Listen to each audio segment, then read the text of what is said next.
Supporting education, supporting schools has always been at the core of Georgia United and who we are. And what they do. 13 years into this specific program, and Georgia United is still crashing schools. Heard about the grant that Georgia United Credit Union was doing and applied for it and explained to them our situation. We received 249 applications this year, and we selected 5 winning schools for a facility makeover. One of which is West Chatham Elementary, the credit union supplying the $25,000 seed money, but many others helping to renovate this old closet into a sensory room and calming space. Students know that they have a place that is warm, that is confidential, that they can come to, whether it's a kindergarten student or whether it's a 5th grade student, and my staff as well. This was a concept we were really unfamiliar with until 2020, but the need for social emotional support in schools just became like an across-the-board need. And they were able to get donations.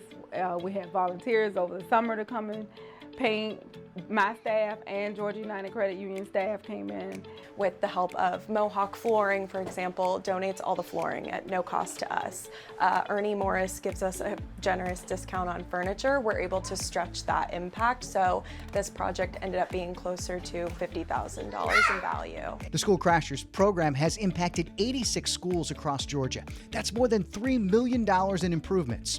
And West Chatham is now reaping the rewards and benefits towards students' overall health. Having students take care of their social emotional side makes it easier for them to learn the ABCs and 1, 2, 3s. We're so fortunate to be able to make change in a way that's really impactful for teachers and students. And it's really great knowing the direct impact that a sensory room can make on students who really need it. For SCCPSS, I'm Ken Slatz.